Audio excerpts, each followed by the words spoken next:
Right ఇక ఖైరతాబాద్ గణేష్ని శోభాయాత్ర అయితే కొనసాగుతోంది. ఇక గణేష్ని మహాగణపతి శోభాయాత్ర ప్రారంభమైంది. ఇక మధ్యాహ్నం 1:30 వరకు అయితే నిమజ్జనం జరుగుతుంది అని చెప్తున్నారు. ప్రెసెంట్ ఇప్పుడైతే లక్డికా పూల్ వరకు అయితే శోభాయాత్ర జరుగుతుంది. అయితే అక్కడ డీజేతో పాటుగా అలాగే దానికి సంబంధించిన ఏర్పాట్లు, పార్కింగ్కి సంబంధించిన అవన్నీ ఏర్పాట్లు కూడా చేయడం జరిగింది. మనం విజువల్స్లో కూడా చూడొచ్చు. అక్కడ ప్రజలంతా కూడా, భక్తులంతా కూడా అక్కడికి చేరుకొని నృత్యాలు చేస్తున్న దృశ్యాలు కూడా మనం చూడొచ్చు.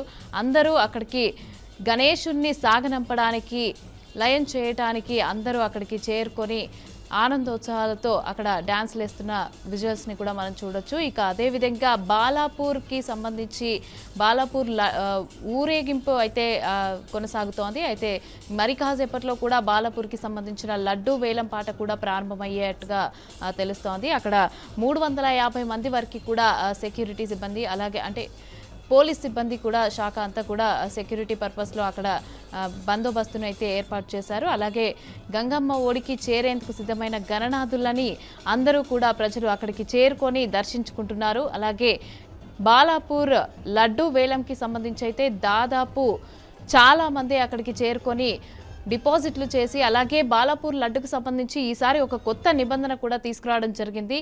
ముందే డబ్బులు అన్నీ పే చేసిన తర్వాతే లడ్డు వేలంలో పాల్గొనాలి అనేది కూడా ఒక నిబంధన అయితే తీసుకురావడం జరిగింది. అక్కడ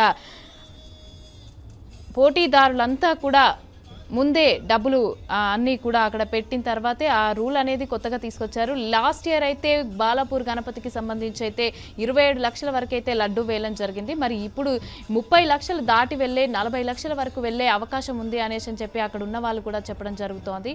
రైట్, ఇక్కడ మనం చూడొచ్చు ఖైరతాబాద్ వినాయకుడి దగ్గరికి వచ్చేసరికి లక్డికా పూల్ వరకు అయితే చేరుకున్నారు. అక్కడ భక్తులంతా కూడా మనం చూడొచ్చు. పోలీస్ సిబ్బంది కూడా అక్కడ ఏర్పాట్లను అయితే చేయడం జరిగింది.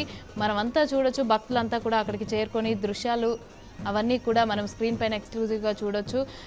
అక్కడికి చేరుకొని నృత్యాలు చేస్తూ, డ్యాన్స్లతో, డీజే పాటలకి సంబంధించి డ్యాన్సులు వేస్తూ గణనాథుడిని అయితే గంగమ్మ ఒడికి చేరడానికి, పంపించడానికి సిద్ధంగా ఉన్నారు.